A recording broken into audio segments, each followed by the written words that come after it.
We are back from outer space with this whatever look upon our faces that we have. Hello and welcome back to the Artist Forge on today is Personal Projects. We are live for the first Thursday of, or no, it's the second Thursday of the month. The second Thursday of the month, as usual, with the amazing Artist Forge team, Matt and Bassam and Becca and Kat, your lovely hosts. Hello, everybody. Hello. Hey. I see we have 8 friends with us so far. If you are here today, go ahead and say something in the comments. We will grab and share your comments live on screen so everybody can see that you are here and say hi to you as well. We want to hear from you. That's the whole point. So while we wait for our friends to say hi to us, let me ask everybody, how was your day, guys? Today was great. I started off highly caffeinated. I'm still highly caffeinated. So keep the roll going. Everything's good. Might as well. Jean is here with us. Also, Michael, hello. Welcome. Michael Padilla here with us today for the first time. Michael. Yay. Claudia, hello. And Nina, so glad to have everybody with us today. Keep saying hi, y'all. We love it. Oh, Facebook user. If you're a Facebook user, you do have to give StreamYard your permission to use your name so that we know who it is. It's Kelly. Yay. Hi, lovely. Kelly. Is that what you said? Oh. Kelly. Yeah. Hi, Kelly. Yes, and Marjorie is here as well. Oh, nice. Yay. Okay, she's going to fix it. So glad. Becca, who's the next Facebook user? Andrea. Yay, Andrea.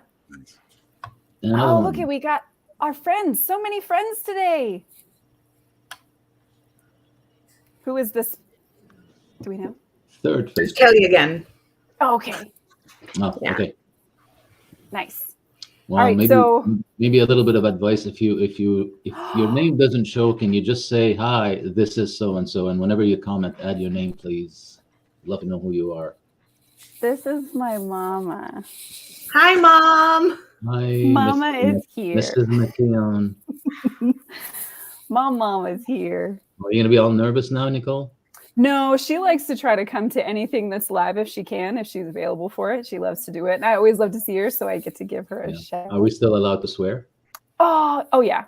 Yeah, okay. Becca's cookies are in Kentucky. I'm asking for Kat. I'm not asking for me. I'm asking for Kat. I got stuck in Kentucky a couple months ago, like in person too. So maybe there's some sort of wormhole. Something suspicious going on in Kentucky. Some juju in Kentucky. For real. Also, Sharon is here. Hi, Sharon. There's 2 of you. My mom is Sharon too, but she goes by Sherry. And Matt's your cookies are in Maine at least. So I will not believe this until they're in hand. Yeah, that's why I'm eating ice cream, just for the record. And it's like this coconut ice cream, so it's frozen like a brick, and it just kind of shaves with the spoon. It'll probably be like partway unthawed halfway through the show. You'll be able to get a little bit of it out. So Kat's cookies are in North Carolina. So if you don't know about the cookie situation, Jean had baked us all cookies like the absolute sweetheart that he is.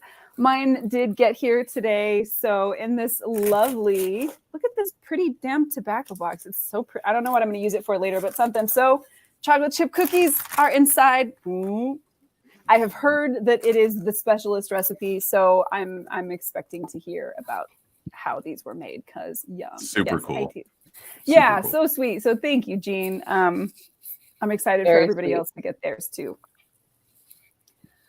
All right. So let me head back to our comments here. So many of our friends with us today. I think I need to take off my sweater because it's warm in here and I've got the whole like college professor thing going on and it's just making me super warm. So, all right. So this week we have talked about personal projects and we've gone pretty in depth. We started with talking about collaborations and why they are important, how you can use them to further your career, and kind of segued into personal projects. And we covered everything from the difference between a personal project, which is a larger body of work, to personal work, which is usually individual images, and the different meanings for those. Sometimes they can be right in the same boat, and other times they can be on completely opposite sides of the spectrum. One sometimes used for just creative, fun, to get out of a rut, to make something new, to learn something, to have fun with your team, whatever it is. And then on the other side, we're looking at some things that are entire bodies of work where there's usually a significant investment of time, money, effort, or all three over a period of time. And then, of course, that work goes on to represent you as a whole body, as a whole perspective. And today it's really cool because we're going to be able to see examples of both of those sides of the spectrum from our amazing Artist Forge members who shared their personal projects in the group. So we're going to go through some of those, break them down using that visual literacy that we're constantly practicing, and see what makes these really work and stand out for us. But before we do that, I would love to hear from you guys what your thoughts on the conversations have been this week. So we haven't been able to have Bassam with us. So I'd be really curious, Bassam, after listening to some of the replays and kind of getting caught up on where we're at, what are your thoughts on personal projects? Well, yeah, I mean, I apologize for not being able to do that. I've been listening to the replays, and I absolutely love the conversations that you had this week, and we've had through replays. And although I can't speak much for personal projects as they were defined, this week, collaborations have been huge for me. And I mean, I can say that my first experience ever in terms of studio photography, other than just fooling around with one friend once trying to get some pictures done in a new studio that I rented without even having any idea what I'm going to do with it, I walked into a relatively major collaboration by mistake, and it kind of kicked off my my string of over 125 to 150 photo shoots over 3 years that were pretty much collaborations, and then that helped me build that portfolio and helped me build my skills and practice my lighting, and so yeah, I was just trying to join Facebook groups to see how am I going to find people to shoot with and models and this. I was curious about the subject, and I joined this group like the day before, and somebody said, it was Friday afternoon, and somebody said, urgent, looking for a photographer for tomorrow morning at 9. Our photographer just dropped out. We're doing this, and the other. And I raised my hand, having no clue what it takes to do that, no clue what they're doing. Opened my studio to them. They all showed up. We had 4 models, 1 designer, clothes designer, a stylist, a hair and makeup artist, and about a ton of clothing items and clothes and her whole collection basically that she brought with her. And we ended up spending something like 8 to 10 hours in my studio, the first time I've ever done anything like that. And it turned out to be, I look at the pictures now, and some of them, yeah, they're a bit embarrassing, but there's some that I would show off. I mean, I have them on my website. I would show them off today, and I'm proud to say those are my first pictures ever, right?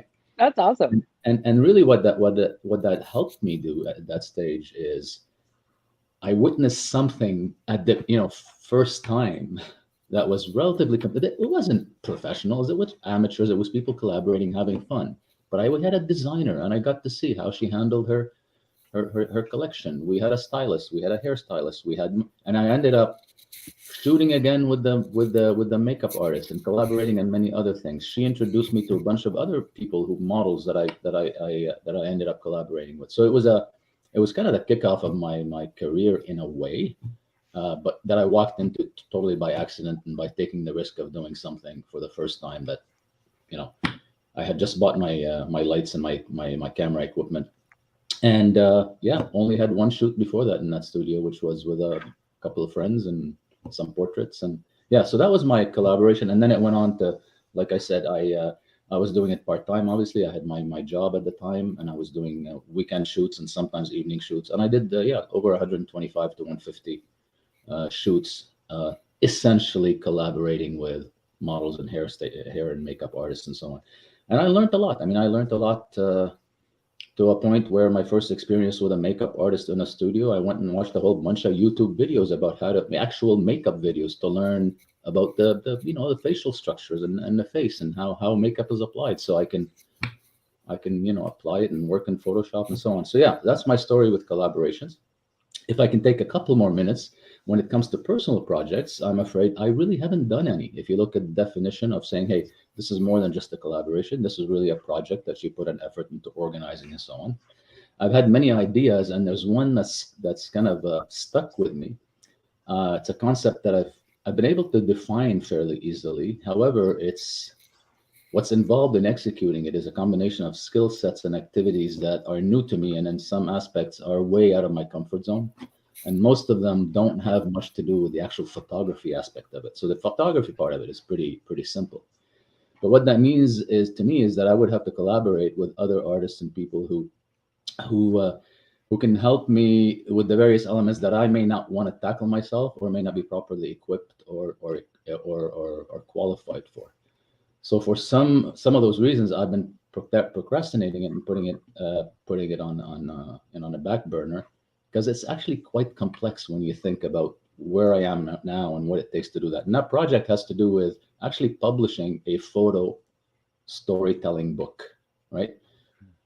Which, you know, the photography part is relatively simple. As I said, it's not complex, but publishing a book, writing, or having somebody write with you or write for you, and the whole process of managing a long-term project, which could take multiple years potentially, because of what I have in mind in terms of idea. So this, to me, this speaks to something that stood out for me this week from Isaac's episode, right? Where he gave various examples of personal projects that he did that were extremely simple, not only in concept, but in terms of execution, and how complexity can be a major barrier to entry in a way into these personal projects. You know, you make them complex, you have 6 million reasons not to do them. And that's what's happening to me here. I've always had these great ideas, but he blew me away with some of the things he did. Like, why didn't I think of that? It's so simple, right? So maybe the key to simplicity is really a key motivator when it comes to personal projects, and that stood out, right? And one other thing that stood out from Isaac's episode is something like very specific and very detailed, but it's powerful and simple. You know, hashtagging everybody that's involved in a picture. It's like, why didn't I think of that? I mean, the makeup brand. You know, I've worked with her makeup artists all the time. Makes sense. Yet, why don't we think of these things? They're so simple. So anyways, that's kind of my view on both subjects, I guess. Yeah, I think you touched on a couple of things that are so powerful, Bassam, and one of them obviously being exactly what Sharon mentioned, and she shared in the comments, that being able to see how other creatives work and how their work can benefit you, and the way that you can work with one another in those collaborations to become more creative. I mean, the whole really becomes bigger than the sum of its parts, right? So even just that experience is really super powerful. Exactly. Yeah. That was genius. And then also, yeah, I mean, tag them, Adam, tag them. Are you sucking up because I didn't get my cookies yet? Oh, the cookies. But yeah, and then the other thing, you mentioned Isaac's talk, and I think the thing that stuck out to me the most about that conversation was, stop thinking that someday you're going to have enough time. Yes. That's not going to happen. There's never going to be enough time. And really, when you think about it, there's probably never going to be enough money, right? We could all use sky-high budgets to really do what we want to do. We're never really going to have as much as we would love to have. So just make the damn thing anyway. Like, just do it, because... Well, and you learn so much more when you do have to kind of hack it to begin, right? So then true. You would like, oh, I'm just going to go onto Amazon and buy 47 things. Okay, well, why don't you go onto Amazon and just buy like 2 things and try to replicate what you would do with the 47? Yeah. And there's so many ways around that now too, right? Like there's a few projects I've done where, and something I'm considering, that I'm just not going to have the money for the kind of costumes that I want to be able to build. But 3D is a thing. Like I have access to that, and I can be bringing some of those aspects in to take over for some of what I cannot build or make myself. And I said that specifically, like I'm watching Becca's face down there. But Me too. like, yeah, why are we not doing these things? You know, one of the things that I got from this week was I'm on the opposite end, right? I'm DIY, no budget, no collabs other than like one other person, right? Small budget, low budget stuff. And listening to Isaac talk about simplicity, and then also listening to Kat talk about larger projects involving more people, but still having it be simple and well controlled, right? I think it's your approach to it and not being intimidated by the size or the scale, but making sure that you have an approach that makes sense for the end product, right? So you don't have to hire people for the sense of hiring people. Everybody has a specific job to do. And as long as that vision is clear for what the end product is going to be, it can really be simple and powerful. And I sat back and I learned a lot listening to you and Kat talk quite a bit about some of the larger scale projects. And it gave me ideas about what I can do, not only during collaborations, but just planning for what's going to come next. For me, it was always put pretty pictures up on social and hope I get some affirmation and feel good about myself. And thinking through like, hey, you know, I could do things with products and make, you know, fake Pepsi commercials or whatever it is. Like you can do these things and not know where they wind up. But if you do have a plan and are a little bit more strategic with it, it can help not only you, but everybody involved in it, right? So it just, I learned a lot from these conversations, and I'm looking at personal projects a little bit differently, not so much from the artistic point of view, but how can they actually help the business? And that was something I really just hadn't considered before. In this morning's conversation, we were talking about wardrobe and about where to source things like elaborate wardrobe. And one thing I was thinking about was to really like keep in mind the value of what you are offering people you collaborate with, because let's all remember, if we're functioning as business people, we've got these, you know, multiple dollar signs attached to those photographs or the videos or the paintings or whatever it is that we're doing. So there is a lot of opportunity to look at it as trade. And so like if you're looking for like a designer to design a wardrobe for you, you know, if you start reaching out, not just to say a fashion designer, but maybe, you know, a theater, whether that's a high school or a college or a local community or, you know, groups like the SCA or something like that, they would love to have amazing, fantastical photographs of themselves, but they probably can't afford them. But you know what you have to offer is amazing photograph skills, right? So, and you can look at multiple things that way. Like just that there is a value attached to what you're doing anyway. And as much as we would love to pay for these very high value and high budget productions, there is still a dollar amount that we are giving. And we can kind of think of that as our means of spending towards that budget, if that makes sense. That's such a good point. And right on that, I want to share. So Michael is right at the beginning of his personal project, and he just found someone who can create wardrobe for him. And it's definitely going to take years.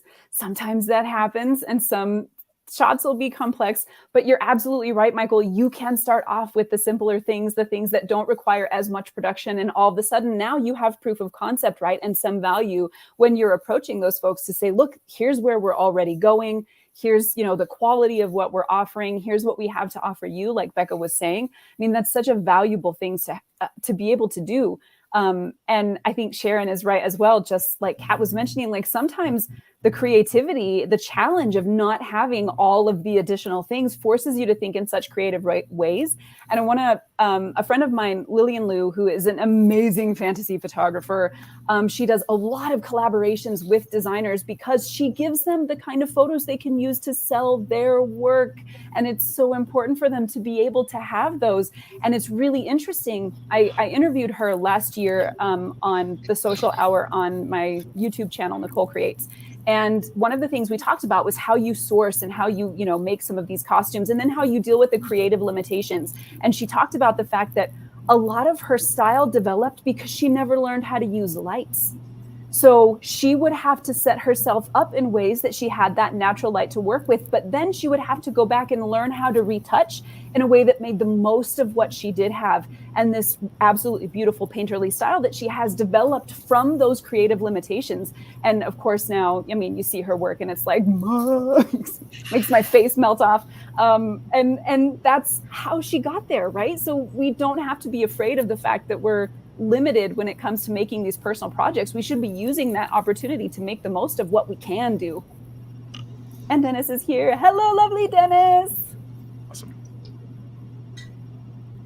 Sharon saying our first big scale project had a designer and a special effects artist along with a model, and it was all TFP, and they were all getting images for their contributions. Yeah, it's absolutely a thing that you can do. And people, I think, also make the mistake of thinking that this does not happen at a high level. It does. It absolutely does. If Annie Leibovitz called me tomorrow and said, I want to do TFP, guess where I'm going to be tomorrow? So fast. Gene saying, one point I would like to make about his Mary Patton project is that I originally wanted to do a short film, and then I decided to do the styled portrait showing my vision for the character first, and then use that portrait to help fund the film. And that's a fantastic idea, I think. Having those deliverables as proof of concept and also quality, I'm in for that. And Olga's with us today. Whee! Hello, Olga. I'm going to be sharing some of your pictures. We have the bonus plan tonight. I know. I will say for Jean, I mean, if you're styling the entire photo shoot and the set and everything anyway, and you really want to push that proof of concept, I mean, you can still shoot some video footage, make it look all pretty. You still Nudge, can. nudge. It's Definitely. true. I like the it's true. Make it a song. Facebook user. Sisela. Hi, Sisela. Yay. We have so many friends with us today. Okay. So also, I'm going to go ahead and try the cookie. Jean made the effort of sending them so they would be here at least for. I'm up You here, have an Kat. You have to EpiPen stab ready me upwards. just in case. With the spoon, because it's dull, you twit. It'll hurt more, you know, Robin Hood. It's a Robin Hood. Sorry if you haven't seen. Yeah, get me. If you haven't seen it, you wouldn't know. But here I go, the famous cookies. Okay. Feel soft, thank God. I hate crunchy cookies. Ooh. Lots of chocolate in there. What is this? Say, Jean. This is turning into like a wine tasting. What's happening? Right? Cookies and wine. It's delicious. Ooh, wine. All right. Sorry, Mama. The cookies are for me. You don't get me. You're here. She shows up anytime I've made a picture or something pretty my mom wants. She goes, mine. And then it inevitably ends up in her house and not my house. Secret ingredient. I guess I'll have to enjoy them from afar. Okay. So do we have any final thoughts on personal projects before we actually get to take a look at these personal projects and start to see them come to life and break them down and ask ourselves, why are they so successful? Why do they make us feel? Well, I just like to ask, and I don't know how you guys all feel, but for me, I want to start, which I haven't done in the past, is start carving out time at least once a month for something personal, whether it fails or succeeds, but it continues to get me closer to producing that over and over rather than just having a book of ideas and never really getting to it. Are you guys doing any of that? Do you carve out the time right now outside of your regular work to work on personal projects? Do you schedule it into your time? This is a question for the audience as well, y'all. Yes, and then I also jump off the cliff and go, crap, I told myself I would do this. Okay, I've got some time between 2 and 4. I better figure this out. Self-portrait challenge, hello? Yeah. Becca, what about you? This is me hiding my shame. Not as much as I want to, and I've lamented repeatedly. You think I would learn that, like, I wish I had more time for personal work and personal projects, and I haven't built that habit for myself. And I don't know if anyone out there's read the book The Artist's Way by Julia Cameron. very kind of inspiring, a little bit woo-woo sort of book. But in this, she pushes this concept of artist dates with yourself, and like making sure that you block out this time to go on a date with your inner creator. And I don't abide, obviously, as much as I should, but I love that idea that it's like, this is something that I need to do to like continue to emotionally fulfill myself. Because I feel emotionally fulfilled when I do personal work. And I would probably feel a lot better in general about most things and less stressed out if I did carve that time out.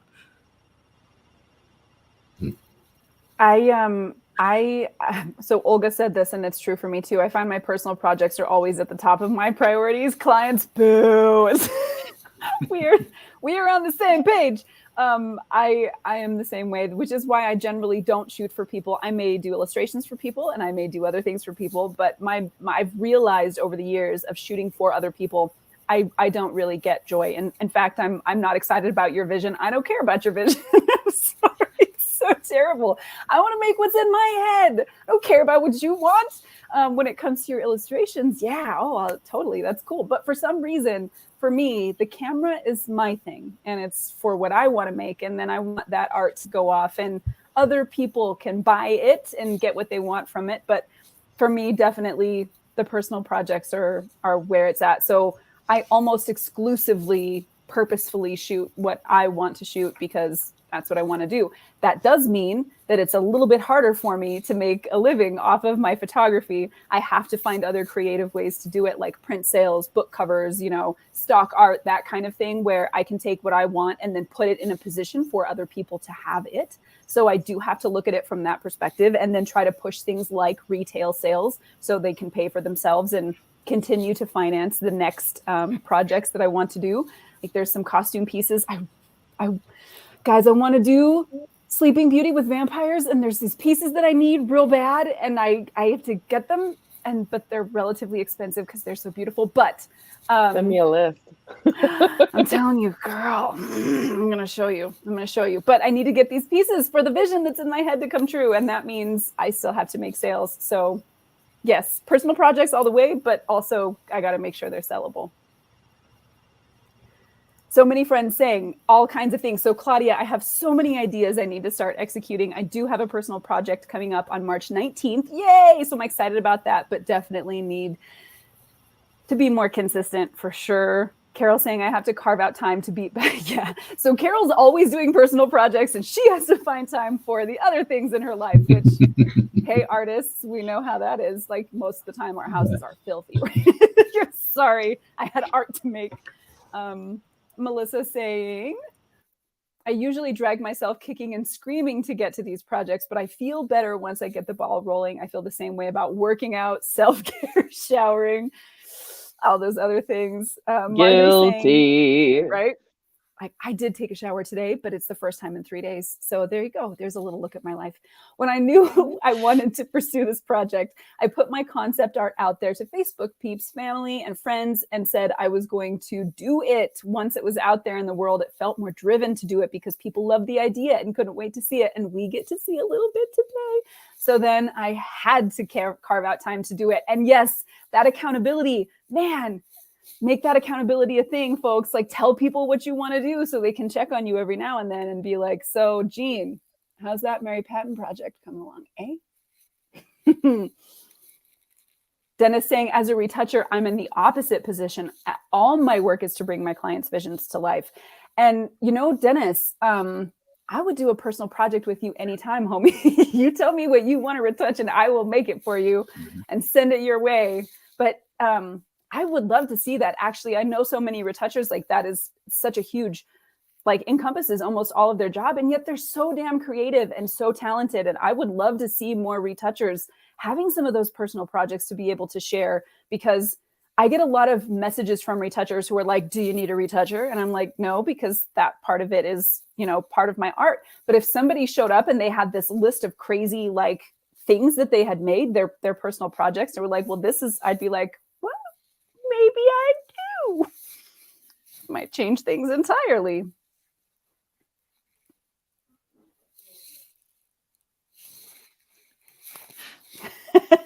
All right. So we better move along if we want to have time to look at some of these amazing projects shared by our community. So we have the spectrum today, guys. We have personal projects in full, not finished, but several images that come together to form a perspective on an idea. And then we also have individual images that are personal work, maybe haven't made it to the large project scale yet, but still the kinds of things that not only exercise our creativity, give us a chance to be free from those client expectations and create without limitations on us, but also show the world what we can do and what we care about. So we're going to look at those. We're going to bring that visual literacy to bear. So remember, we want to hear from you. The way that we make this work is we first look at the image, we give it a few minutes to sink in, and then we say how it makes us feel. We don't try to analyze it yet. We just want to really connect to the image. Once we've all shared how the image makes us feel, then we are going to start thinking about why. What are those visual literacy cues that the photographer or the artist has incorporated that are convincing our emotions to feel a certain way? And by doing that, of course, we're going to expand our ability to dissect images and make images that connect to people. So we're going to go ahead and start with the individuals, and then we will end with the full-bodied ones. So we have the full projects, partially full projects from both Marjorie and Olga. So we'll be able to look at those as a body and then see how the whole speaks in a different way than just an individual image. But your job today, first to feel, and then we will analyze. All right. So let me go ahead and share the first image we're going to be looking at today. So give yourself a minute just to have a look and consider.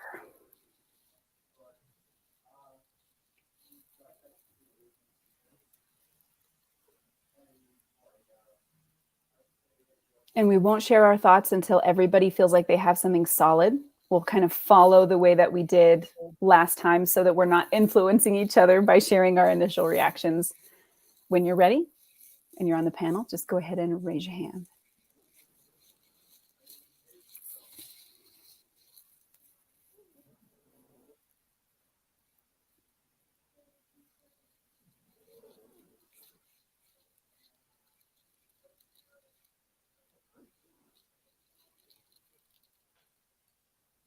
All right. Let's start with Kat. How does it make you feel? Nostalgic. Becca? Yeah, I was gonna say I feel like I'm small and a child and full of childlike curiosity. Bassam, what about you?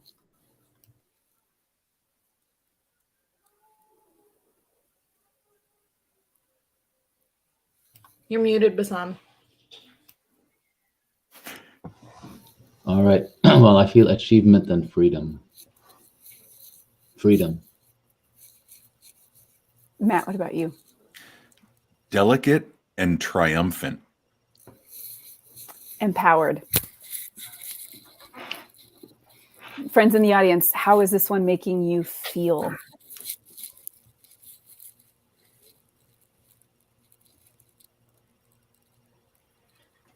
Olga just letting us know when we get a look at hers that hers is an ongoing project. So what we'll see is probably the beginning of a many-year-long project. But for everybody who's looking right now, start sharing how this one makes you feel. Liberation. Unleashed. Unleashed. I love that word. Whimsical. Absolutely, I think true as well. Progress. I like that.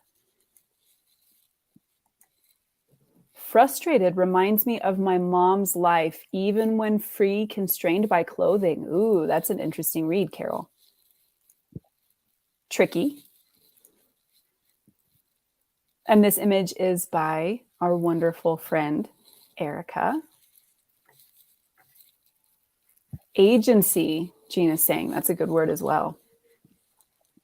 So we're getting a lot of feedback from the audience. It sounds like a lot of us kind of have a similar feeling going on here. I love that she is untethered herself. So now that we've kind of started to get a feel for this image, let's see if we can look at some of these visual cues that are making us feel this way and see if we can find out what is going on. So when we look at the image, now that we've shared how it makes us feel, if you're in the audience today, why does it make you feel that way? Let's start figuring out what Erica has included in this image that's getting us to the point of feeling free or whimsical or nostalgic. I mean, the nostalgia part for me, like I grew up in Sarasota, which is like home of circus. So I kind of come back to that sort of theatrical space, and even the body language here is just kind of going from, you know, that kind of super awkward to, I got to get out of this thing. How do I get out of this thing? And then like, hey, ta-da! Yeah, and I love the tonality of this too. Is really life-giving to me. Yeah, I love the color palette that she's chosen here and this really monochromatic look that it has. I think that monochromatic look really contributes to the fact that this feels like a whole image and a progression. And I mean, I think it was so smart of her to go in that direction. But also, I find it really cool that the way the draping is done makes this look like Grecian columns. So there's even a kind of like a feeling of history to it as well, which is really great. And makes me think of Pinocchio. I can't help it. You know, I've got no strings to hold me down. Like that's the first thing I think of. But even that, like having, Kat, you were saying, you know, as part of your history, that's part of the lens that's making you feel nostalgic when you view this. And I definitely have some of that as well, except that mine's from Pinocchio. So it's still that thing that we're bringing to bear as part of our conversation. Sure. Absolutely. Well, and if you look at like the heyday of circus, right? Like it is in that like theatrical draping column kind of way. If you go to any of the circus museums, like they're all going to sort of bring in this architecture. And how do you do that? You do that with fabric because it's the cheapest and easiest way to travel with. You know, so I like that was brought into the conversation about this image, that she brought this into the visual piece. Yeah, agreed. Nina saying shows the progress of cutting the strings that manipulated here. Carol saying a man's hand controlling, but still a life constrained, and she doesn't see freedom. And I think that that's part of the cool thing about the conversation being two-sided, right? You have the artist intention, and then you have the read from the viewer, and we are bringing, like Kat and I, bringing our personal experience into this, and then Carol, you seeing this through the lens of your own life and the things that you understand as well, which is such a cool part of art. And I said freedom. I said I see freedom, and to me, the reason I say that is as I'm looking at it as a story, right? A story going from left to right. I'm very Cartesian, right? And basically, you have a struggle and perseverance, and I said achievement, and then there's a little ta-da at the end, right? I'm free. You know, that's how I saw it. It's a story. Right? Yeah. And Sharon saying, yeah, that you could see these individually, and then as three different images, we have that progression. And Carol saying for her that it almost required the woman to leave, the puppet to leave, right? To have been gone for her to be able to see this as a something that was showing freedom. Hi, Erica is here. Yay, as we're sharing her wonderful image. Thank you for Erica, why wasn't this at print comp? Oh, that's the good question. Olga saying the images say clean, sterile, and bound. The final image seems like the subject is still part of the party trick. That's a really great read, Olga. Would that have been different if the hand was still there, yet the strings are cut? I mean, it's interesting that the hand is no longer there. Right? That's a good question. They're still choosing to be there. Yeah. I love this composition here. Like I think this is my favorite. It's just this kind of triptych sort of segmentation. And this is why I like feel like a little kid. Like I'm sitting and I'm watching a puppet show. I don't know if anyone ever went to a puppet show when they're a little kid. But it's got these three acts essentially cut into these three spaces. But yeah, it definitely is still very performative all the way down to that last pose. And I love that last pose. And there's this difference in the expression here, but it still is a performance. Yeah, let me zoom in so that we can kind of see some of the differences. Of course, this is downloaded from Facebook. So we have a very clearly unhappy expression in this one, very dull, And the bird cage little fascinator bit. Yes. There. Ooh. Yes. Constrained. And then we have, looking over the shoulder, still a little bit detached. Then we have a smile and a free bird in the hand with the bird cage on the ground. So Erica bringing in the symbolism like a champ. Drop it like it's hot. And that's the reason I use the word triumphant, right? It's this conclusion to whatever the story is, and whether it's freedom, whether it's liberation, whatever the case is, there's just this triumphant, I made it. And it was the expression and some of that symbolism that got it for me.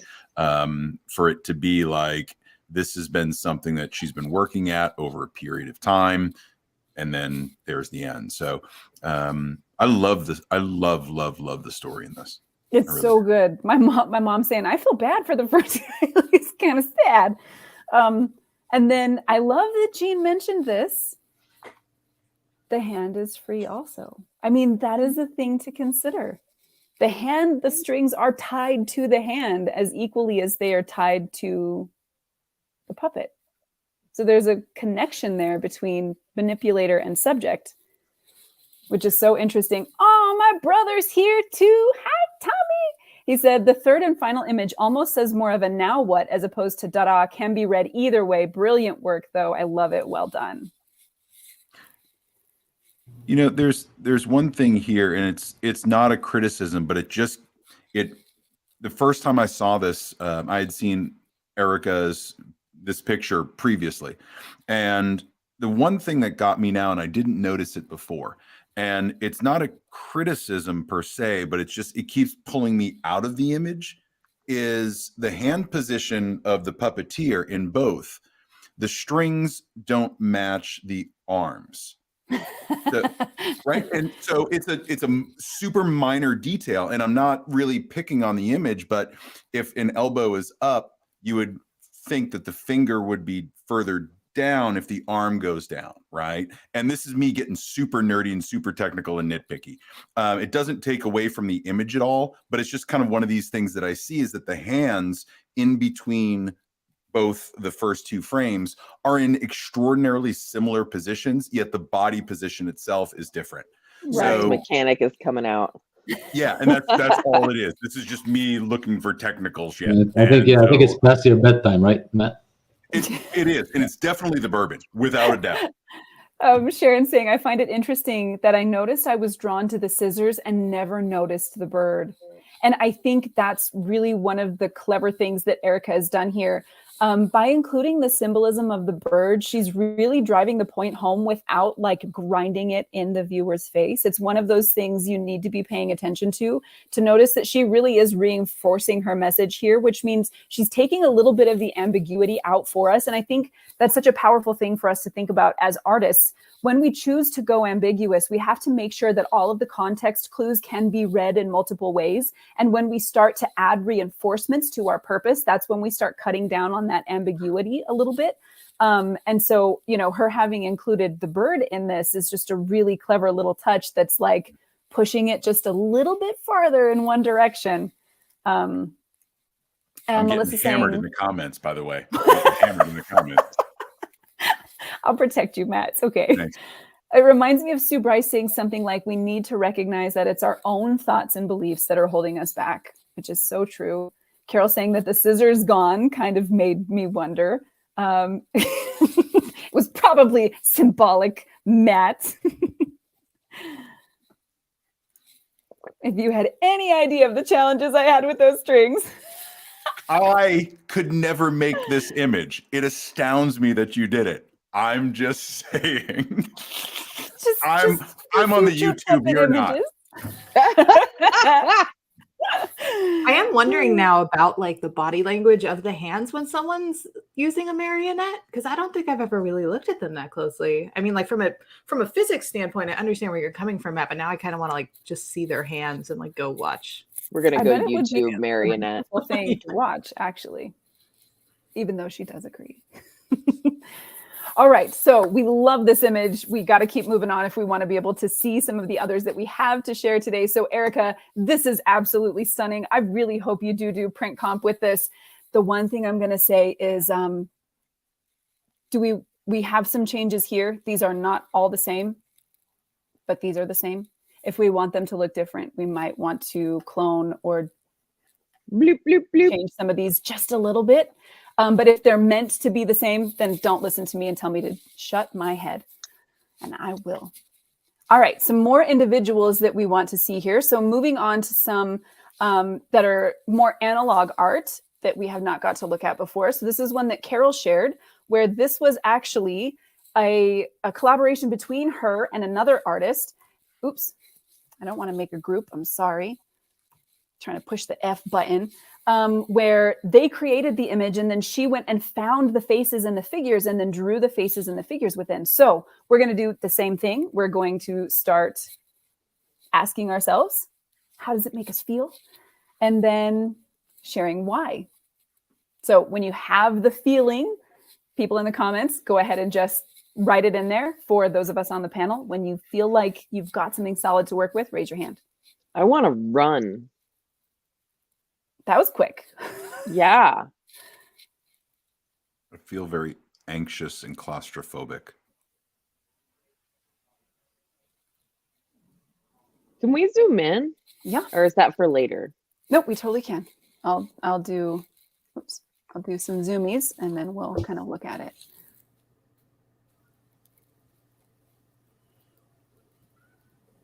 I feel like sticking it to the man. Little Rage Against the Machine comes on in the background. I definitely have a sense of whimsy. And I think, I think why later, but whimsy. There's also a little anxiety I'm getting. A little bit. Yeah. Yeah. So we've got anxiety, overwhelm, whimsy, Sissela also saying overwhelm, exactly what Matt said. Olga saying overwhelmed, surrounded with the stacks on stacks of people. That just makes me think of my to-do list. My visual literacy is about that of a second grader. So I preface this statement with that. But there is an image of purgatory, like Dante's Purgatory, that has a lot of bodies climbing all over each other. And I don't know the artist, and I can't. Is it Hieronymus Bosch? It's not Hieronymus Possibly. Bosch, is it? Possibly. Again, second grader, right? So, yes, Nina, the hills have eyes. There it is. So it's got this feeling of not evil. That's not it. It's just this kind of lot of people trying to escape. But then when you zoom in, you see the smiley faces. That all goes away. So don't listen to what I'm saying. Basically, no, it's still legitimate. And Erica had the same kind of thought as me. Like it's crowded and it's kind of overwhelming, but I wouldn't feel the need to run from it. I think this sense of whimsy that's there for me still makes it feel like, no, I would avoid this crew at all costs. And I think part of it is because their expressions are pleasant, but the color palette is not. And there's that like weird contrast, that juxtaposition for me, and that like Donald Trump truck thing that's happening there in the top right, like takes me straight to Mad Max. This face, yeah. Donald Trump truck. Yeah, I think, okay, so we've shared a little bit about how we felt, friends in the comments, you have shared as well. So start using some of those visual literacy skills and start to see what it is that's making you feel that way, whether you're kind of like Erica and me, where we still kind of find it whimsical and welcoming, and then, or whether you're like, Kat and some of the other folks who are feeling kind of overwhelmed and a little bit anxious when you see this. And, like the sky palette versus the forward of the image, like the reds and the greens and the blues. And then you have like all of the architecture at the top and the bottom, that I actually think is really kind of cool. I like the the taking over the Instagram kind of deal. Yeah. But it still is like there's some disparity there that's causing me to just like clash. I have a question for Carol. Are there exactly 54 people on the bottom? That's a good question. That is a great question. Mama says she feels a little crowded. And I want to say, oh, Olga, you said it. Olga said it. Okay. Looks like a social commentary about social media, alone but all together, all the likes and people surrounding the main image. And I was just gonna, when I covered my mouth, that's exactly what I was thinking, Olga, recognizing the fact that that she kept the fact that this was a screenshot, right? Like this is all there. Yeah. This is what it looks like to be on Instagram. And now all of the sudden you have all of these people there. So you have the people that are watching, expecting you to perform, right? Like there's definitely that feeling everybody was having of being watched. I think the inclusion of social media there definitely plays into the inclusion of social media is paramount to all of that. And then I can see what you're saying too, Kat, because the reds that are in there are really kind of, they're that dried blood color. And then the greens are that kind of toxic color. So the color palette, I think, definitely contributes to some of the discomfort that you might feel. But for me, that really does say a lot about what it feels like to be on social media. I will accept Matt's algorithm. Yeah, I'll accept Matt's analysis that this feels like hell, even if it wasn't intentionally to feel that way. Because it does have like that Hieronymus Bosch kind of feel, or like there's a painting by Van Eyck also of hell, with the crawling bodies, and yeah, just the cramped and the closeness and everything. Right. Sharon saying same gives that social media anxiety feeling, maybe positive and negative criticism. You guys are killing it tonight. It reminds me of Ronald McDonald House commercials where it's like a pile of Happy Meal toys in my basement. You know what? I was thinking too, that as you said that, it does remind me, is anybody else old enough to remember tiny little super guy on Sesame Street? He used to, like, he was flat and he could move all across the flat surfaces. Anybody? Tiny little super guy. Nobody? Okay. I'm definitely old enough. I'm totally old enough, but I got nothing. And I realized that there's more people in this picture than there are in the state of Maine. Definitely making you feel overcrowded. You guys know why I haven't said a word yet? Because I'm still trying to find Waldo. That's what I feel I'm doing. I've been looking all over the place trying to find what to comment on, what to look for. It's just overwhelming. But yes, like finding Waldo. We've got kitties and puppies, and maybe that's a horse or a llama. We don't know. There's animals in here, which makes me really happy. I actually really like this image, Carol. Like I can keep looking at it and looking at the different faces, like, and the way that the people are connected, where you can make additional patterns, like the fact that you see this guy right here. Hang on. Let me get my thing back. This guy right here, he could have, I mean, this is somebody else's foot and leg. It could be standing on his head, or it could be a plunger. We don't know. A tiny little plunger. Or it could be a mohawk. You don't know. It could be a mohawk. Yeah. Like there's just a lot to see in the image when you look at it from that bigger perspective. So I like it. I really like it. You know, despite the things that I've said, there's a certain amount of freedom and whimsy in it, right? There's a lot of just kind of like free flowing expression, very stream of consciousness that I like in it. You know, all the different expressions, just how one face flows into an, you know, whether it's human or animal or emoji, right? All just kind of flows into each other. It's discomforting to me, but I like the expression of it all. I like how it just explodes with emotion. I like this rejection kind of social media too. That's why my first impression was sort of like, you know, stick it to the man, is like, screw your social media, screw your Instagram feed. Like, I'm going to draw all over. I'm going to graffiti on your social media. Like, I'm going to do it. Stick it to the man. Yep. Stick it to the man. That's Melissa, right. I'm not alone. I thought it was only going to be me. Nina, like a cult.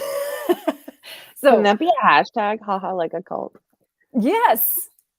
Sharon saying, even with the uncomfortable feeling, it's definitely worth continuing to travel through it and taking in all that there is to see there. And I agree. Absolutely. I agree. I like it. I like it very much. All right. So we're going to move on to, I think we have one more single. Oh no, we have two. We won't have a whole lot of time, but this looks like a photograph of a finished piece. You'll have to tell me if that was added in post, Nina, but this is by Nina Covington, the lovely Nina. So we're going to have a look at this one, just like we have with all the other images. Take a minute, let this give you some feelings, and then we'll go ahead and share why we think it is making us feel this way.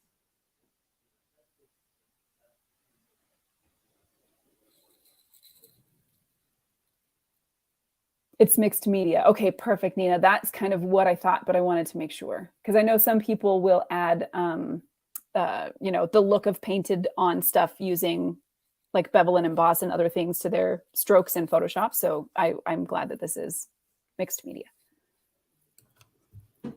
I feel violated. I feel disturbed.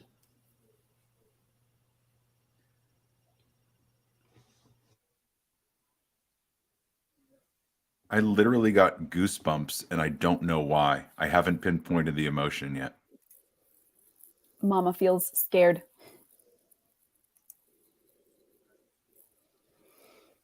I haven't either. Not so helping hands. She chose down. It's a Labyrinth reference. I'm sorry, I couldn't help it. She said helping hands, and You just went there. I had to do it. Now David Bowie's here. It's a whole thing. I wish. Oh, David, please come back. Bring your codpiece.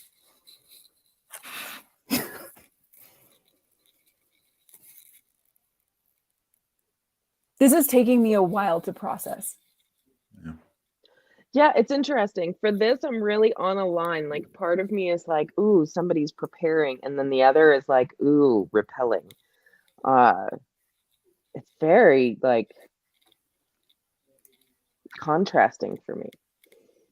Yeah, we have uncomfortable, the hands violated, Olga Wezra, that's my girl right there. Smothered, ooh, that's a good one. Ghostly, but is unconcerned about all the reaching hands.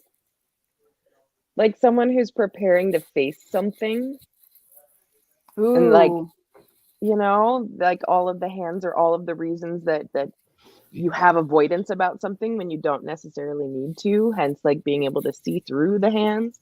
I know I'm like moving forward without the whole class, but this feels like it looks like my anxiety feels. To me, it's like a cult ritual horror movie scene.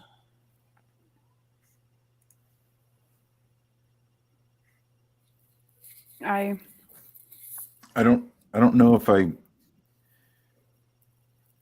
getting more of a protection feeling. Like the hands aren't doing bad things, like they're shielding, like they're protecting. Don't know why that's why it's hitting me, but that's what I'm feeling, is this sense of security, of protection, shielding. I don't know. As you said that, I think it helped this image coalesce for me a little bit into what it is that it makes me feel. This for me feels like the entitlement that other people have towards you, towards your time, towards your energy, towards your person, it's that feeling that I get before I have to make a commitment. Like I haven't done it yet, but I've got other people's expectations reaching out toward me and I can't hide from them forever. That's what it feels like when I look at this. Jeez. The figure's nude, right? And we can't really see a lot of the body. Like I don't know if it's been grabbed away by these hands or something. Like this feels like every creep at a bar who has decided he's allowed to touch me. Ooh, that's what that feels like. Like don't touch me. Stop grabbing me and pulling pieces of me away. But if it were like every guy at a bar, my hands wouldn't be over my face. Oh yeah, mine either. but I can relate to that feeling of just Yeah. like I don't want people to Be invisible. away from me. Yeah, well, another visual that I get that's similar to that is I don't know if movies where people are walking through a prison and then people like prisoners are reaching out trying to touch them, or movies where kids are hungry and they're kind of reaching out to touch somebody who has food, or I don't know if you see those that kind of similar image that repeats in different themes in movies. Yeah. Keep seeing the Pan's Labyrinth sort of eyes in the hands thing. I mean, I gotta find some David Bowie. Hang on. and it's not different. It's not different than a Hollywood star kind of walking through the crowds. Also, in terms of people reaching out, trying to touch, trying to, Yeah, That's that's also Bassam. Entitled, right? Yeah, Like, that's that. Yeah, that was exactly you nailed it, Bassam. I mean, it's the same thing, and Becca as well. That when people feel entitled to something of you, right? Exactly. Your body, yeah. your time, your Exactly. So all these things I described, I guess, are along the same theme, and you described it in words much better. I mean, it fits exactly with your description, Nicole, your interpretation of it. And yes, Nina, we'd love to hear from it. Just we'll wait till Nicole says, Nina, share with us, please. I love the androgyny of it too. What? Sorry, the ambiguous gender, the androgyny of it, and just male, female, doesn't matter. The blur, the motion blur, like all of this stuff just contributes to so many emotions. I really love this. I really, really love this. It's so good, Nina. It's so good. I just got to tell Nina that I love the brush texture, and I feel like it makes it significantly creepier. Mm-hmm. Yeah, there's a depth there that you might not have gotten otherwise. Are those cookies working out, Nicole? You'll know tomorrow. You'll have your cookies, Kat. They're tasty. Jean did well. They are good cookies. I feel like there's either cream cheese in them or yogurt or something that's brightening up the flavor of the dough a little bit. Yeah. Okay, so if anybody else has any thoughts on visually why this image is making us feel, now it is time to see if we can break that down. We've covered a little bit of it already, but let's start looking at things like color palette, right? Matt has mentioned the motion blur, almond extract. That's what it was. Jean, instead of vanilla. I was thinking of that earlier. Claudia saying trauma. The hands in the face make me think of denial and protection. Like if I don't see it, it's not real kind of a thing. I think the color palette here is so well chosen because the skin color is just red enough that we have a really almost a visceral, and when I say visceral, I'm meaning it in terms of viscera, right? Like it's fleshy, not skin fleshy, but blood and flesh fleshy, which is really uncomfortable and interesting too. The choice of side light and that split lighting as the way that we lit the face. We have the side of the face that's in shadow and the side of the face that's in the light, and the hands, we can see through them. So they're not doing a very good job of protecting or hiding, right? Like if you were trying not to see, these hands are not working. So yeah, Olga saying color palette's very warm and human, like skin and blood. Absolutely agree. Becca, you mentioned the brush texture. Also the really clever way that the reaching hands are, they're not overdone, right? They're not like super bright and contrasty. They blend in so well with the shadow and the darkness that they're hints of hands. And so you've got that kind of ghostliness to them that doesn't make them feel like people hands, does it? Like It's that's making not me just mad at men.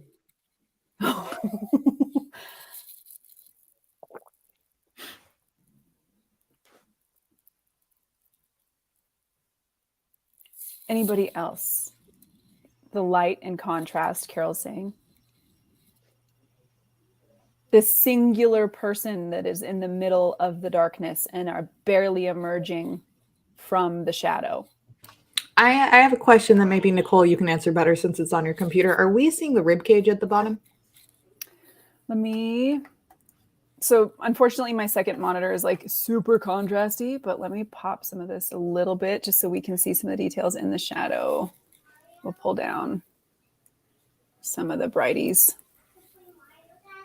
So it looks like we've got the shape, but it doesn't, I don't think that it's skeletal. I think it's still just the person.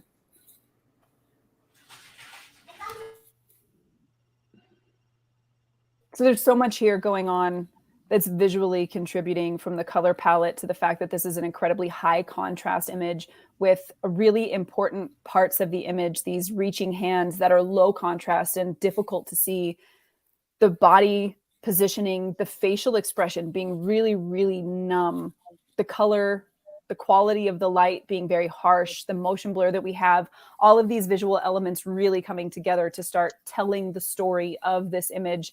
It's incredibly impactful, Nina.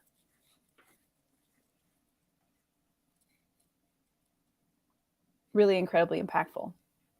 Any final thoughts, y'all, before we move on to looking at a few bodies of what we have to move fast, but looking at some of the bodies of work? I think I'd like to hear from Nina, just her version of what it represents for her. Okay, yeah, perfect. If we don't have any final thoughts before she shares, then let's have Nina let us know what this image meant to her when she made it. So we'll give her a minute to type, but she's typing fast. Yeah, go Nina, go. She's like taking out the trash. Oh wait, that's me.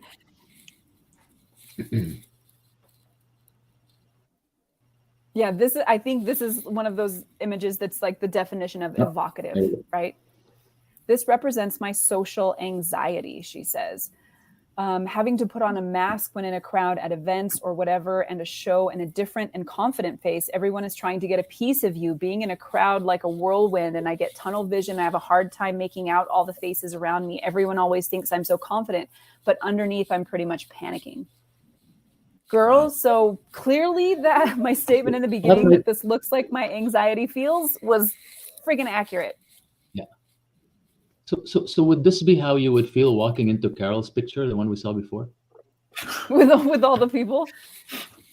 Yeah. I think that the thing that's so strong about, hearing Nina's perspective on this and how she painted it as well, is that the expectation, and I don't know why it felt like that was such the right word, that entitlement, right, to you that other people have. And when I asked that question in our Clubhouse room, how almost artists have had to become performers in a way, entertainers in a way, this is kind of what I meant. Like all of a sudden, it can't just be about your art.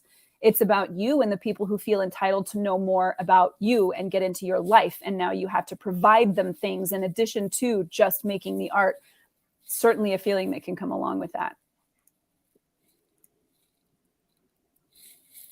Marjorie is feeling it as well.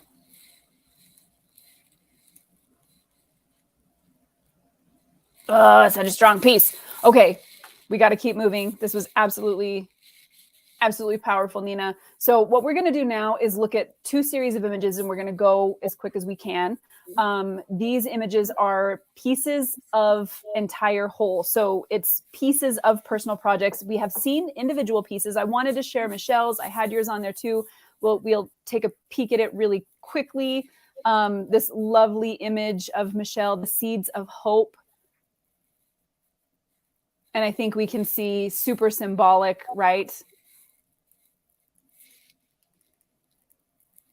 Really lovely and well done. I wish we had more time. I'm sorry that we didn't go as fast as we could have gone, but we've got to see some, oh crap. Sorry. That is, hopefully Facebook, don't ban me. We've got to see some of the individual images. And now we're going to start looking at some of the bodies of work to start seeing how an individual hero shot differs from an entire project in the way that we relate to it. So we're going to look really quickly, and to let everybody in the audience know. So Marjorie's project is that she's traveling all around the United States in this van and her buddy right here. And she's photographing small towns with the purpose of writing a children's book that a watercolor artist is going to then interpret her images, and the adventure and getting to see different places and experience, the different ways of life in these small towns. So she shared some of her process with us here. And we can see the images that she's taken in these small towns, and then the artist representation of the image that she has taken to go into her book when it's finished.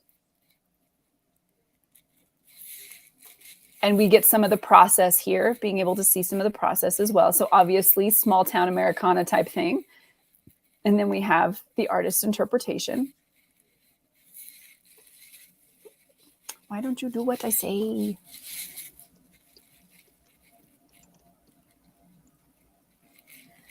So when we start to see these as a whole, as a body of work, we can see that what's happening here is not just a single image that's meant to make us feel one particular way. Now we have a perspective that starts to form a narrative, right? And when we see all of these together, recognizing what they're going to build, as a body of work, what kind of feelings does this give us? It's like Jaws meets Caddyshack, but I think Jaws only because of the lake. I'm just going to keep cycling here.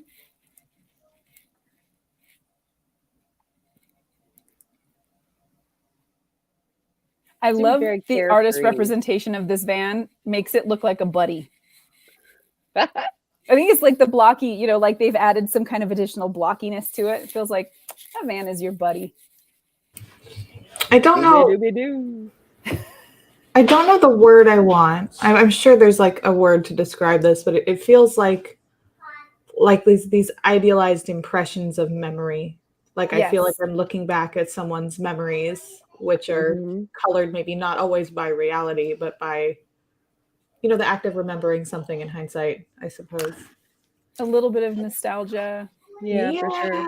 Yeah. Nostalgia gets me. And Becca, I'm with you on that. There was a Robin Williams movie, I can't remember, where he goes to find his dead wife in hell, and there's like painting and colors. What dreams may come. What dreams may come. Movie. That's what it reminds me of. Yeah.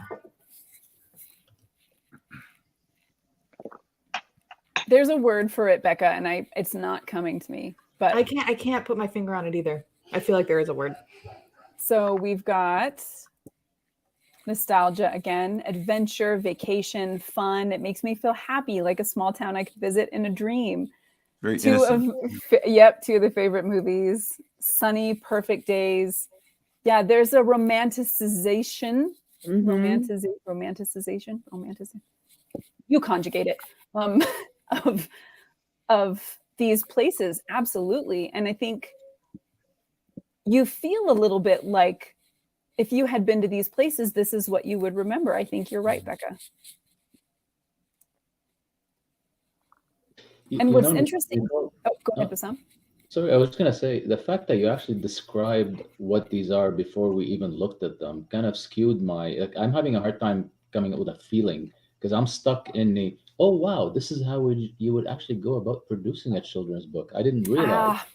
I'm sorry. And I'm trying to read behind. It's like a behind the scenes thing of how it works.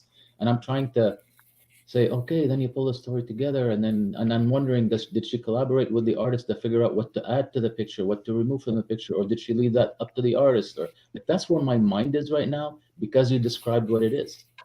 Right. I don't see it as getting I ruined it for you. I don't see it as getting a feeling from it, from the series, right? Had you not described it, it may be a different story for me. But I'm enlightened. Like, that's how I feel. It's like, wow, this is cool. I will be careful not to do that with the next series we look at. But Marjorie says yes, yes, yes, and yes, Bassam. So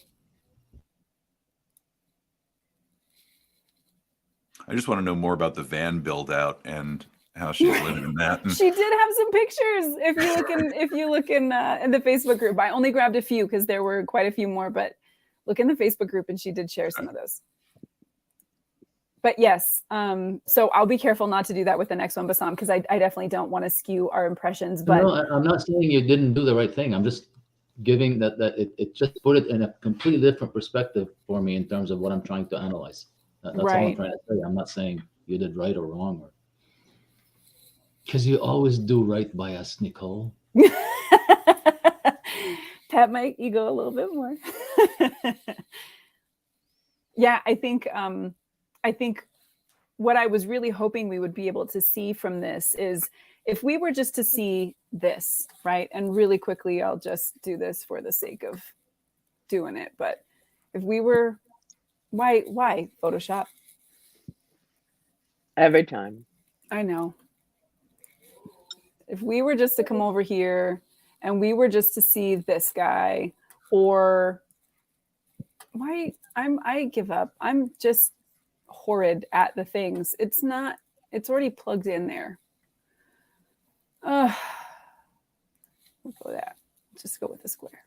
If we were just to see this all by itself, and you'd be like, okay, well, that's a nice painting of a van, and it looks like it's at the beach, and beaches are fun. Like, you would feel just with this image by itself, right? But when you start to see the image is as a whole, and all of a sudden they become a body of work, now we have a perspective on small town America. Whereas if this were by itself, we have a fun watercolor of some people at a beach, right? So it's cool to be able to see them as a whole and recognize the difference between these kind of individual personal works that we create, as opposed to when it becomes an entire project. So I love seeing this so far. Marjorie, I can't wait to see everything all together. It's so charming to me. And really quickly, we're going to go ahead and move along to the next one because we are all already over time. And I'm so sorry we went long this time. So we're going to now look at a new series. I won't say anything about it. And we'll come to our own conclusions here. But these are by Olga. The Olga Tenyanin. Tenyanyan. I'm never going to get the accent quietly right on the last part, Olga. I'm sorry. So here's the first one.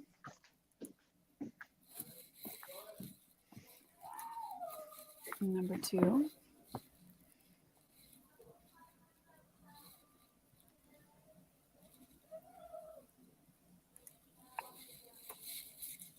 Number 3.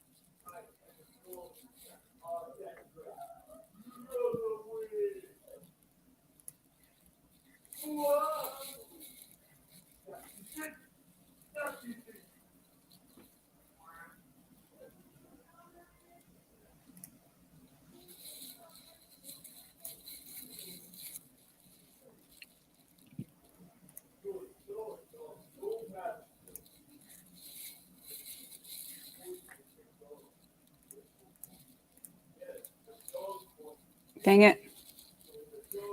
Sorry, again, Facebook is going to shut us down. Stop it.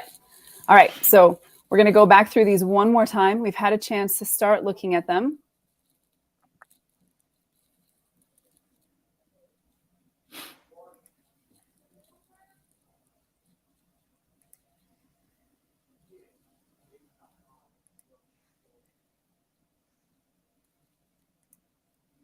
All right, so we've got a body of work here.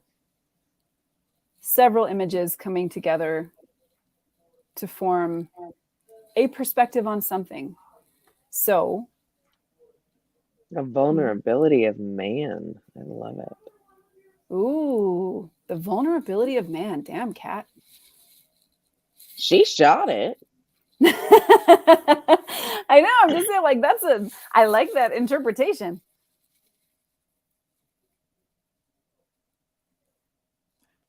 Olga will be able to share with us at the end what it is that her kind of overall vision is. Nina saying, a lot of them make me feel like I'm going to go on an adventure. There's such a gravity to all of them. And I love every single one of the absolutely stunning pictures. I want to see them all on velvet. Oh, I want to see them all painted on velvet. Like Velvet Elvi. It could be a really cool, like, choose your own adventure book. Like, okay, you choose your team now. Yeah. Which character are you? Mm-hmm. Yeah, Carol agreeing, saying characters, like all of them really embodying characters. The devil is going to cause all hell to break loose. That would be perfect. Yeah, these are incredible. But what I find interesting about this series is that individually they're powerful images. Each of them is merit, but on its own merit is an amazing picture.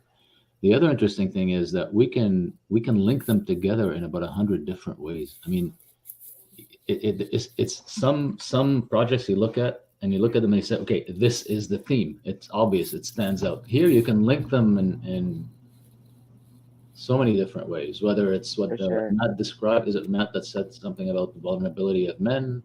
Whether it's aspects. You can link them by visual literacy stuff like color and light and lighting and shadows and right. I want to look at them all together. I know. I was thinking that. I wish I had taken a little bit more time and kind of grouped them.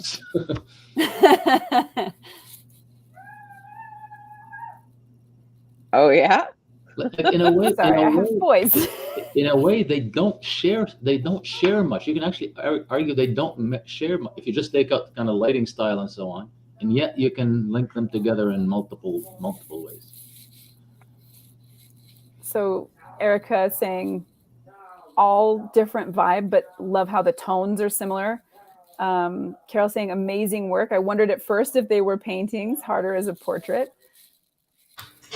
So one thing that I found very interesting about personal projects in general is when you have a large enough body of work, you can often group them together because there's these similar themes that consistently interest you over the years. So Olga, I hadn't realized that this was a consistent like combined project, similar to what was said, that they are very different. The subject matter is very different. Then putting them together like this and presenting them as a project does give a very different feel. Just kind of, I don't know. Like a game of Clue. Yeah.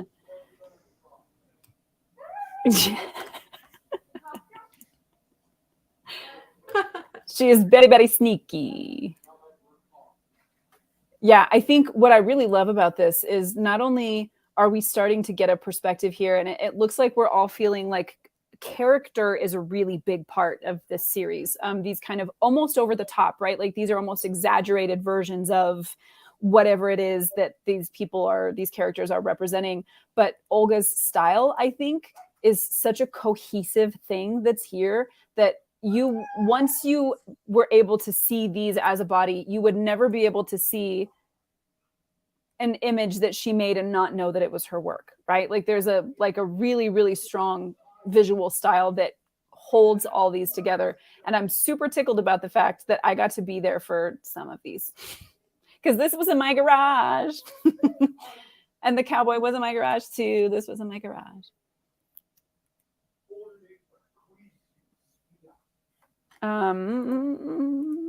Nina saying, I want to know all of them, even the devil.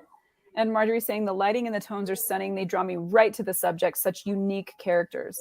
So since we don't have a whole lot of time to kind of continue breaking everything down, Olga, would love to hear from you. What is the binding tie? What makes this a body of work? I know I did miss the pirate. I'm sorry. There were just a lot of images. I'm sorry. I missed the pirate. So Olga, let us know. Go ahead and let us know. So what is it that ties this together as a body of work? And it's interesting because we talked before about the fact that sometimes when you have the context, it helps speak in a different way. So she said, Americana, character vignettes of America. As a Russian refugee, a small stranger in a new land, I learned about the culture through cinema and television. America is a colorful tapestry of iconic personas, and I've made it my mission to translate the story I've been told through these portraits. Word. Wow. Amazing. I want them as prints. What's that, Matt? I said I want them as prints in my home. Like these are just phenomenal. I'd love to have these in a series on a wall. Yes. And now all of a sudden when we see them together, it starts to make sense, right? Yeah. Like you can see now how each of these are an icon of something you grow up learning, of the story of America, of the story that American cinema and media plays. And the clowns are crazy. Carol saying, that's so great. I'd love to meet them and hear their stories. You can has, Matt. You can has. I would love to see these painted on velvet too. I think the way that Olga purposefully exposes low, I mean, she loves that kind of almost, it feels almost slightly underexposed and yet not, because there's a richness to the tones there that is so great. I agree. It feels like it would be perfect on velvet. There's a richness to her tones, and her shadows are not gone to shit. Right. And that's the key. I'm just like, how? Yeah. How? So good. So good. So good. Dark like my soul. Girl, we gotta hang out. She's the best. You guys would love each other. All right. So let's go ahead and shut this part of it down so we can start closing down for the day. First of all, that's really rude, bro. He just showed up in his underwear holding a stick over his head. He sand peopled me. He Tusken Raidered. I know that's yeah. He's 9. That'll be me in like 20 minutes. That'll be me probably after I finish my wine. So I'm so glad that we got a chance to see personal projects from all of these different angles, from the individual personal work that we do as a way to express and explore ideas and be creative. And then when we start looking at personal projects from a wider perspective, as we talked about before, the fact that now it isn't just one image that's spectacular, because any one of these individual images is stunning. But when you see them as a body, the message that you get is an entirely different experience. And all of a sudden, we have a perspective on America. In both of these in both of these series, from Olga's perspective as moving here as a refugee from the time she was small and being told what America is through media. And then from Marjorie's perspective, traveling the country and seeing small town America, both of these different things telling the story of America in a little bit of a different way through the perspectives. And now we have that in addition as context, not just the image itself, which we can respond to, through our biases and our personal lenses, our worldviews, but a whole image that represents, or a whole project that represents, the view of an artist. And you can see now, I think, that both things are so powerful. Both approaches to personal work are so powerful, but they do have slightly different effects on the viewer because of the context that you get and the perspective that you get. And it makes sense why, when you want to start telling the rest of the world who you are as an artist, these broader, wider personal projects all of a sudden become such a strong vehicle for that, because, as we talked about in the Clubhouse room, they come pre-packaged with a vision.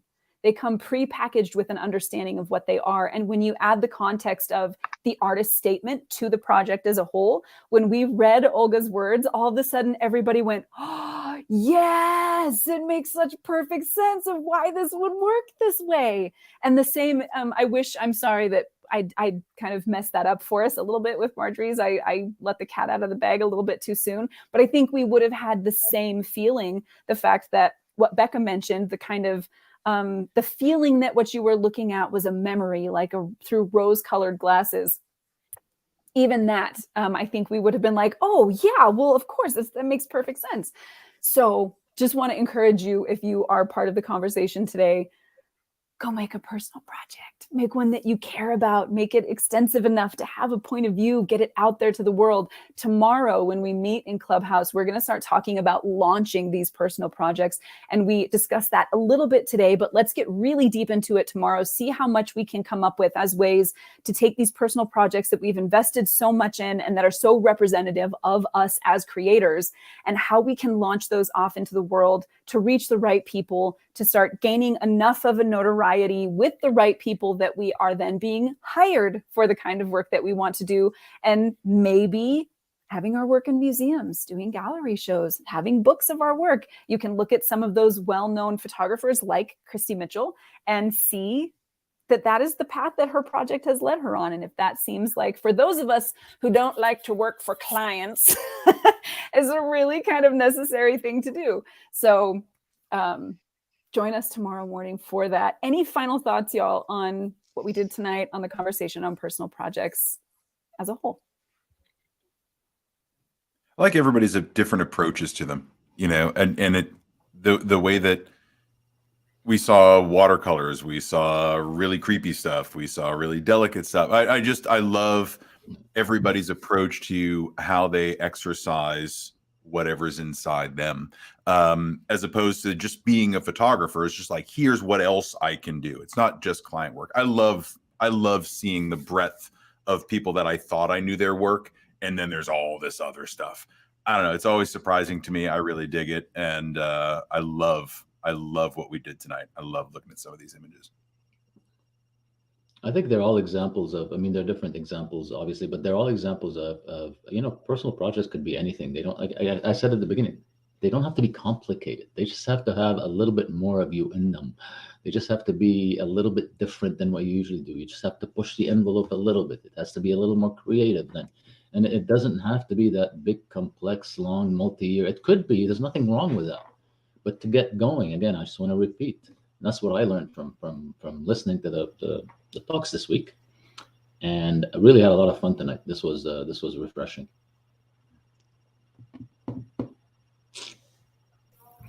I enjoyed it. Yeah. And like being confronted with some things. Like, I feel like Carol's image was very confrontational, but the story behind it, like, is powerful stuff. Like Trump truck and all.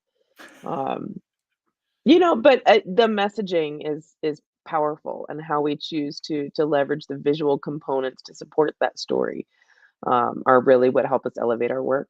And so being able to do that in so many different ways, watercolors, photography, illustration, and all of the ways, like, just the better we get at those skills to tell those stories, allow us to do more meaningful work. So yeah, tonight was cool. I want to hear more stories about art. That's my request to the group. I want to hear more. Yes. So call out to the group, post your photographs, post your paintings, post your everything in there, and then share the stories behind it. Give Becca your stories. She wants them. So that is the thing to do. Nina, this was great. Thank you for sharing your work with us. Agreed. It was amazing. Your work is also beautiful. I'm sorry we didn't have time to get to every single person. I really wanted to, because God, your work is worth sharing. But go into the Facebook group and show everybody some love, because y'all are some talented artists. It is amazing. Yes, it was fun. I agreed. And Olga's saying, just start it. Get your project going. Do it. The thing. Do the thing. Thank you for this amazing format, comments, insights, and great ideas. So many talented humans here. I agree. Oh, I'm so excited for cookies. After party. So, hey, hop in the Facebook group. After party. We can start a live stream if you want to. Y'all can hang out and chat. More cookies next time. Más cookie. Más cookie. Más, uno más. Yes. Agreed. Sharon saying such amazing work. So good. So good. So many good things. All right. If this did anything for you, I hope that it just encouraged you to take whatever is inside, whatever you care about, you want to explore, and you want to share with the world, and start getting those things out there, not just for your own artistic expression and to be able to, to be able to get it out of you, but also there's somebody out there who needs to see it, who needs to experience it, like Becca, who wants to experience your art stories. So get them out there and share them. And tomorrow, let's talk about how we launch these. Now we know some of the beautiful things that we can create, some of the ways that we can move forward. How do we get them out there? How do we get them to the right people successfully so that they do the things that we want them to do? That's going to be tomorrow's conversation. And then, of course, every weekday morning from Monday through Friday at 7 a.m., we get together on our morning walk and art talks. You can come join us for that. Of course, go check out theartistforge.com, where blog posts and podcasts are going up all the time. Make sure that you go and share those with folks. Let them know that we're here. Let them know that the Clubhouse room is there. I know there's a lot of people who want to be able to come in and ask questions and participate in these conversations. So let them know that we're there too. Let's start growing this community. We have a whole lot of photographers. We're getting more and more analog artists all the time. Let's find our sculptors, and let's find our painters, and let's grab everybody and bring them in. There's so much for us to learn from each other. So thank you again for joining us today. Friends in the audience, you guys are amazing. This is the whole reason we're here, and I'm so grateful we get to have you. Of course, let's give a huge round of applause to our amazing panelists who are here for you guys day after day after day, showing up for the lives and making sure that we share with the world. You guys are the freaking bestest. And thank you, Jean, for the cookies. That way. I'm going to be eating these for days. You are amazing. Have a fantastic day, everybody. Until tomorrow morning, get some good sleep, have good dreams, and then go make something amazing. Bye, friends. Bye, Bye, y'all. everyone.